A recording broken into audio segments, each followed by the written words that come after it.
Well, hello, Josh. How are you doing today? Not too bad, Michael. How you doing, man? Well, I am just doing fabulous and effervescent, which is also another That big is word. awesome. And you look good in plaid. Yes, I look good in plaid, wearing my Western cowboy shirt today, trying not to be too obstreperous, which is the Ooh, word for the that day. is a big word. That is a big word.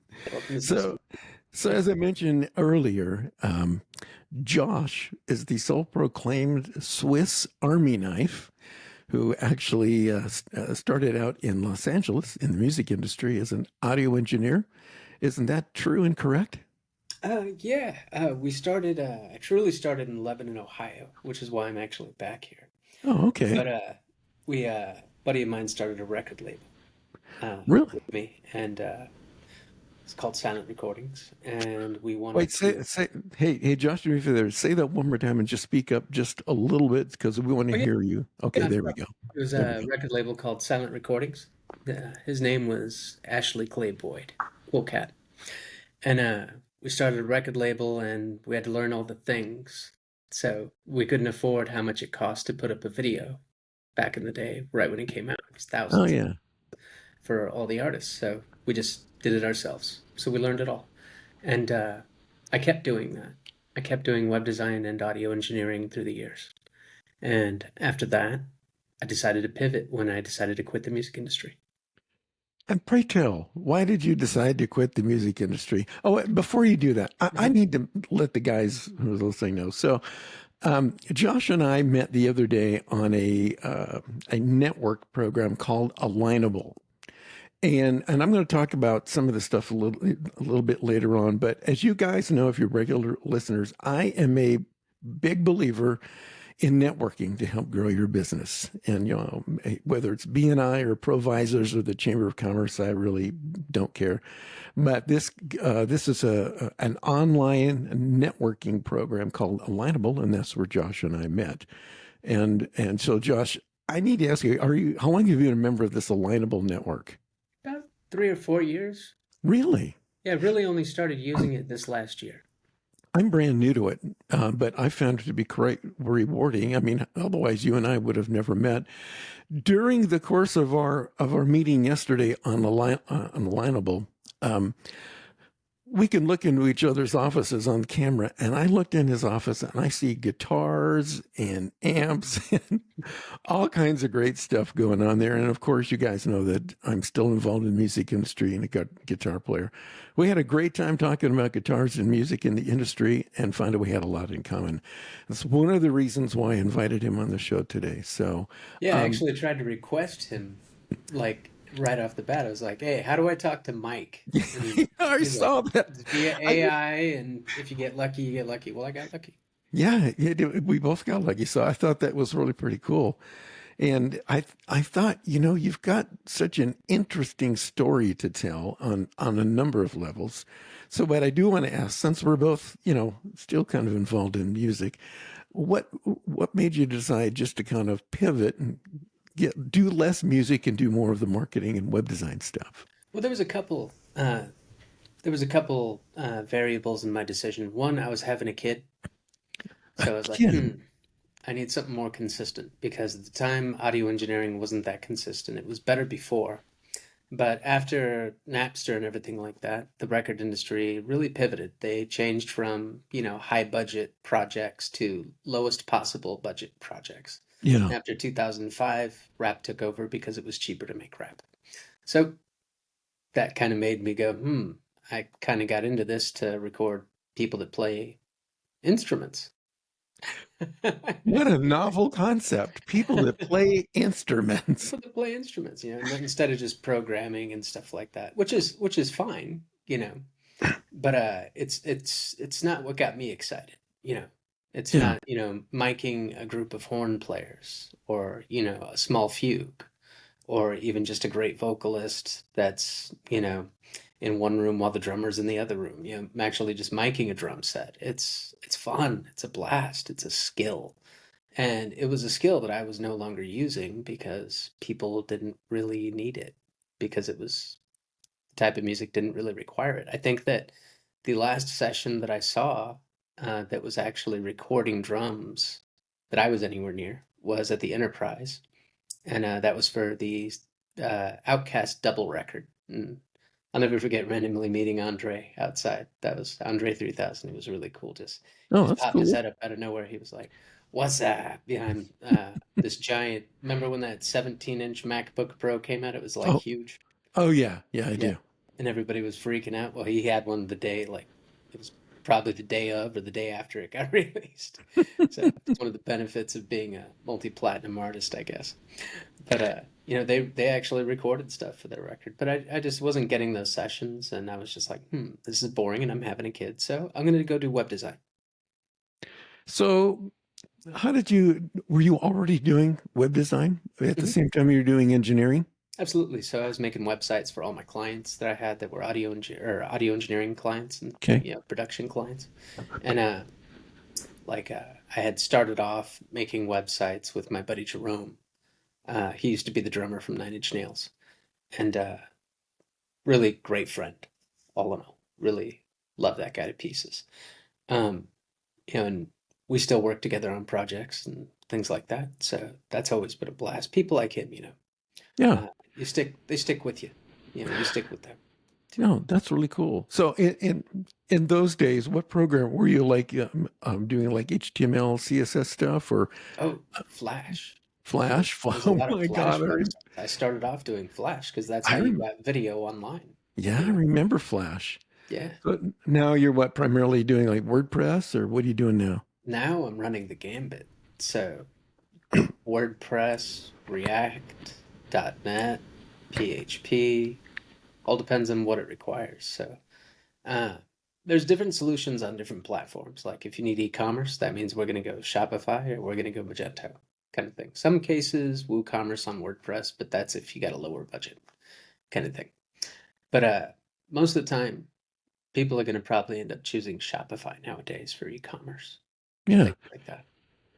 So, I want to talk a little bit more about that for a second because, since the name of the show was how we can make it easy for people to give you money. So, guys, if you've got a website or you're thinking about setting one up or whatever, and you want to do e-commerce, according to our Swiss Army knife web designer expert right here, Shopify is the way to go. And not necessarily WordPress with one of the plugins. So basically, Shopify, if you're doing something a little bit more high end with a lot Mhm. of products and stuff like that. Well, the reason I'll tell you why it actually wins. You don't have to update the platform. Okay, now what does that mean? On Magento, on my last regular whatchamacallit, a Magento client, it would cost approximately $5,000 to $8,000 worth of time to just upgrade Magento. And we'd do that quarterly or, bi-yearly Yeah, kind of thing. And that's a lot. Whereas on Shopify, it's always updated. It's always up to date with the latest security updates and the latest things. So yeah, you pay for Shopify, you do. But you know what? You pay a lot less than you would if you were running something that costs that much just to update. And the reason that it costs that much is because there's the software on hmm one hand. yeah, Disappears. Okay, there's where'd my hand go? And then there's plugins. You can have $2,000 in plugins, 20 plugins, easy, and that's a lot of time.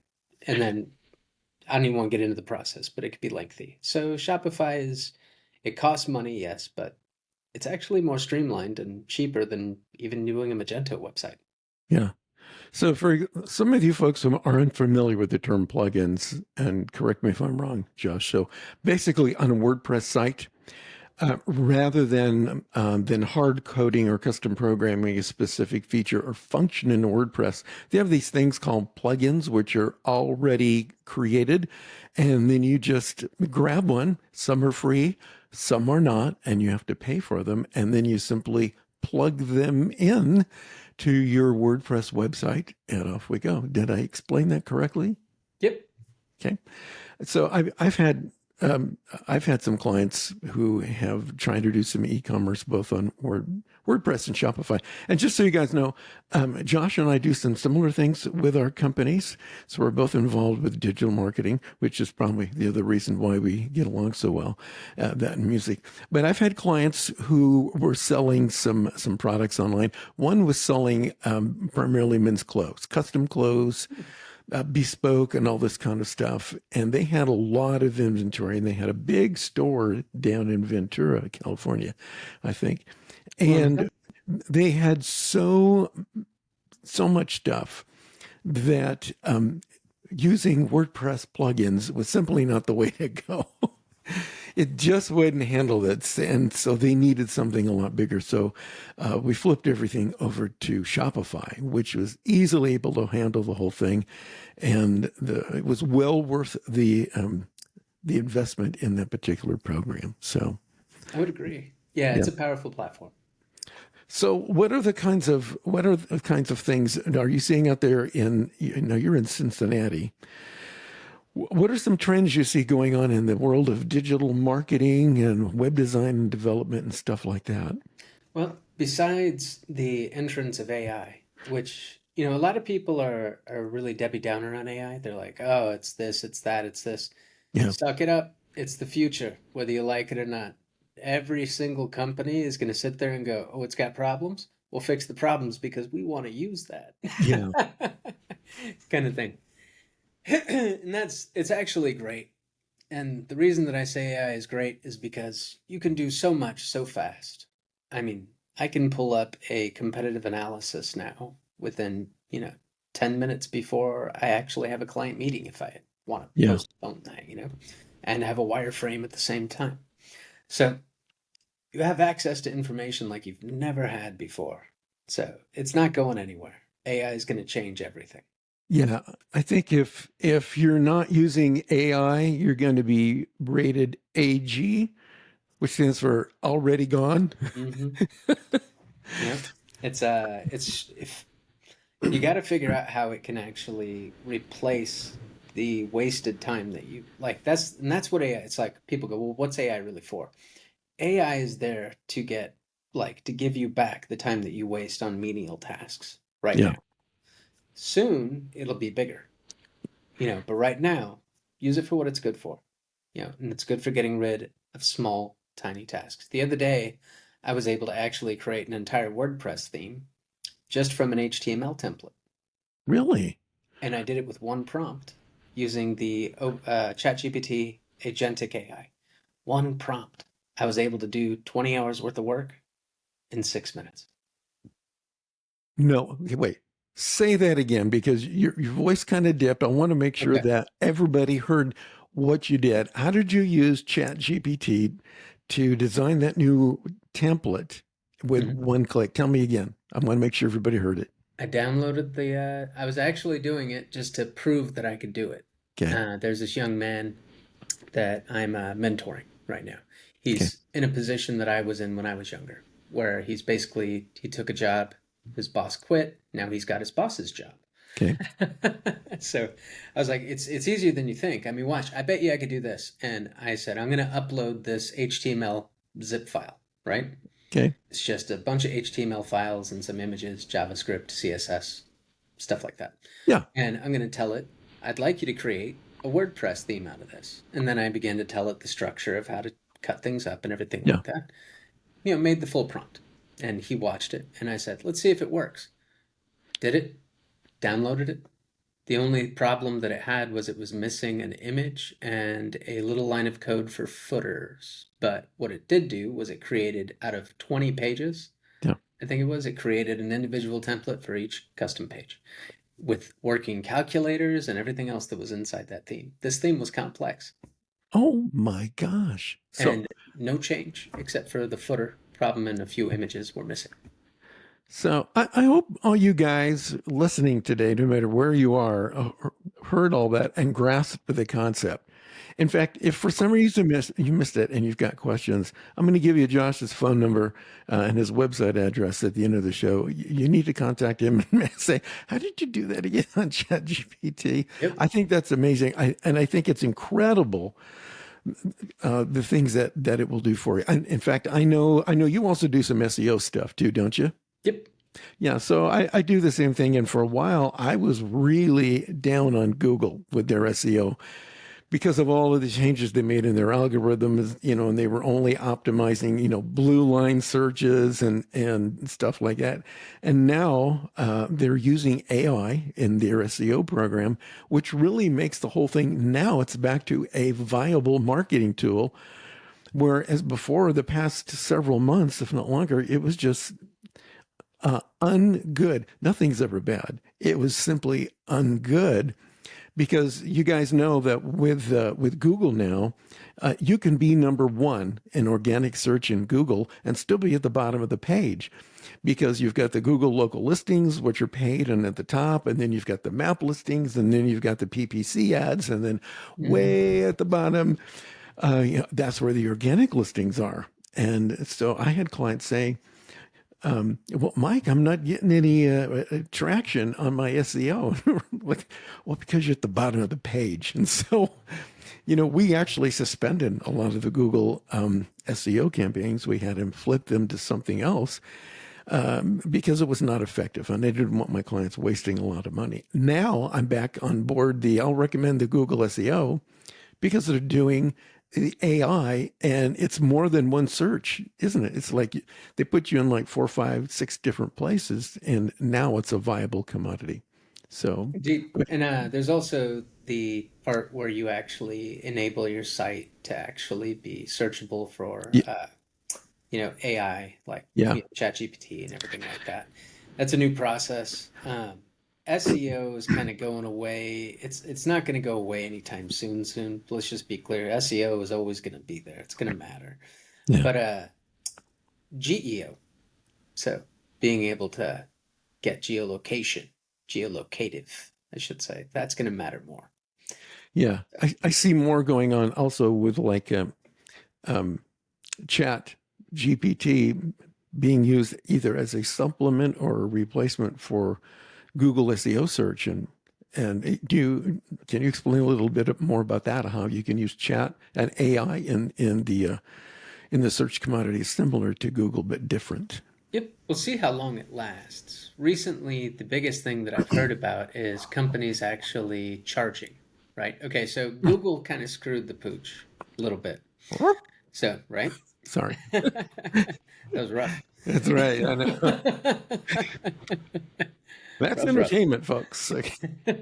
But okay, so now Google is actually in a big way stealing. They're showing uh, you know, AI results first, which is pushing the organic stuff even further down, obviously. Wow. They're Yeah. showing the AI answer from Gemini first, answering your question, and it's scanning through your websites, to actually give them that data Yeah. and things. So uh, we're going to end up at some point charging these AI companies to actually scan our data and use it, kind of thing. More than likely, at least that's what they're thinking. That's what they're thinking. So anybody Really? that actually has, you know, a big piece of the pie, like let's think Universal, Yeah. right, or Sony, kind of thing, or anybody with mass media, kind of thing. They're gonna end up charging AI to actually access data, kind of thing, because right now they're just taking it. Wow. So, as Steve Martin would say, it's a profit thing. A little bit, yeah. So, but Google actually kind of did us all a favor, even though they kind of screwed up. But what I meant when I said they screwed up, is they showed us that that's a choice that could be made. Yeah. Well, that means we need to protect ourselves from that. So if I have data, there is a document that you can actually put together on your website that says if it's scannable by AI or not. So Really? yeah, me Oh, personally, I'd rather actually have it scan it. Screw it. yeah. Get Maybe it you to me. should send me that. Okay, I could build you one. Yeah. Yeah. Build me one. It'll be 10 build. No, I'm just kidding. Yeah, got to No, do this when you say that, right? that's really, I think that's amazing. I think that's really, really cool. the whole market has changed. It seems like you and I have been in the market for almost probably an equally long length of time. Started out in Flash and all this kind of stuff, and it's changed so much. What are your thoughts on title tags and meta page descriptions being used in websites? Important or nay nay? Most important. Yes, and explain why. And then So, I'm going to let you explain what a title tag is and a meta page description since you're the guest and why they're important. So, I and get a think, little closer to the mic when you're doing this so we can oh hear you yeah, not a problem. prominently. I think that the most important way to think about things like meta descriptions, title tags is Google is a blind person. It's a blind person, Yeah. right? Reads the data, but it's completely blind otherwise, right? Yeah. So you almost got to treat that information like it's important because the most important audience that you have is literally the biggest blind person on earth, which is Google. Right. So you got to go and you got to make sure that your title tags actually represent you properly in keyword Yeah. and in content relevance. And that's what it gets established when you make that change. And I always tell people there's three things that matter the most on your website. Is your pitch on the page, right? Hmm. So, meaning when people get there, are they seeing you on that page? And is it what you want to say? Secondly, SEO, on-page SEO. Do you have the right keywords in place? Are you being smart about your content? And then lastly, what's your sales funnel look like? And does it take people to where they got to go? And the answer to that is, do they buy or not? Yeah. That's always the big thing. Yeah. Does your site make money? Hence the name of the show, make it easy for people to give you money. Yeah. And it's Yeah. funny how people get in their own way with that stuff. They put these Yeah. esoteric things at the top, right? Like Yeah. change your life for the better. Things like that. Yeah, So that's a really good analogy. Like the blind person. I tell my clients that one of the other way to look at it is think of Google as a word of mouth referral, and they would like to send you some business, but they don't know who the heck you are. What makes you different from the competition, and what benefits do you offer? And you and I both see a lot of people when they're doing their website. We'll see the blue line, the title tag, and the description, and if they sell insurance, it'll be insurance, Bug Tussle, Wyoming. And it's like, what does that mean? So there's a couple things when you guys are writing your title tags and descriptions, you're reaching two audiences. Number one, you're telling Google who you are so they can rank you and maybe even like send you some business. And number two, you're actually talking to the person who's clicking. So literally, you have to sell the click to the person. There's nine other people, nine other businesses on that page. You need to include some type of a unique selling point that's going to set you apart from the other nine people that are on the page.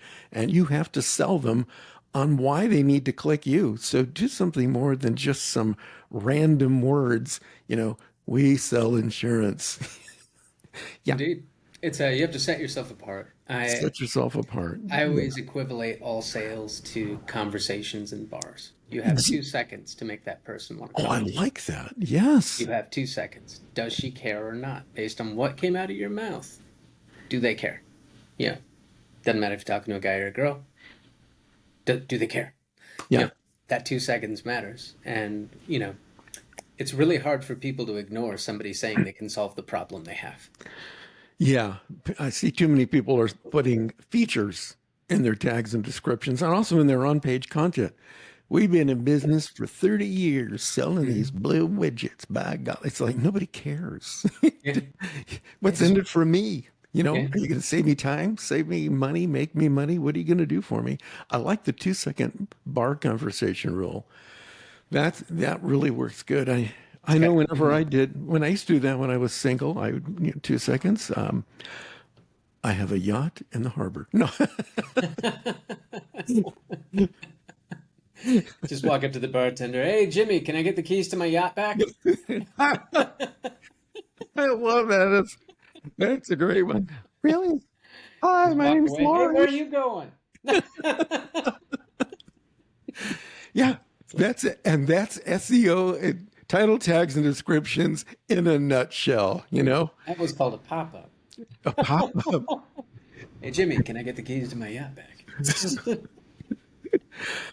You know, that's it. Marketing 101 completely revisited. I think we've just made it totally easy for people to give them money. It's a bar conversation. Can I get the keys to my yacht? I think Yeah, that's it's funny. incredible. There's so many different things, you know, that you could work on a website. I recently worked on a project to help farmers in Africa actually, Oh, that's get more cool. technology. Um, there's all kinds of different things. I work with people that actually help people repair their credit. You know, Yeah. some of my clients, I mean, there's the Yukon Project. I work with several financial institutions actually. But the thing that's important is you enjoy your work. Yeah. Got to enjoy your work. So, Josh, in the minute we got left here, why don't you give us the name of your business and how we can get in contact with you? Oh, great. I'm jkdreaming.com. Phone number and everything's on the website. Easiest thing to do is just hit book time, get on the calendar, and have a conversation with me. I want to listen to you, and I want to figure out how to solve your problems. But I can't do it without you, so talk to me. So, those are the initials jkdreaming.com. Yep. People ask me what JK means. I go, well, it's my name, but I swear it's not just kidding. What about where'd the dreaming come from? Oh, well, I'm always dreaming up solutions for people. Oh my God. That is so good. So, jkdreaming.com out there in Cincinnati, Ohio. If you guys have questions, I would recommend that you give him a call. Also, if you're a guitar player or a musician, reach out, give him a call, and then call me. We'll do a three-way internet jam session just yes. for fun. You still got all the recording stuff in your place in Cincinnati? And I'm very curious to get my hands on a Mullenhour guitar. You know, I can help you with that. We'll chat about that after the show here. Do you want a Strat? You want a Tele? You want a 335? What do you want? What do you like? I'm a Strat man, You straight man? even though I sold all my Les Paul styles, but we'll talk about that later. Well, I got so many guitars, so it's like, what do I really need? It's you the need a question. Mullenhour. There you go. Yeah, it's about time for us to get out of here. Otherwise, we'll be talking guitars all day. So I want to thank my special guest, Josh Kincheloe, out there in Cincinnati, Ohio. You can find him online at jkdreaming.com if you guys have questions. I'm going to be back again next week with another exciting adventure in the world of how we can make it easy for people to give you money. You guys take care, and I'll see you again soon. Bye-bye. Thanks, Josh. Thank you, sir. I'm going to stop. Okay. All right. It was So a lot you've of fun. stopped.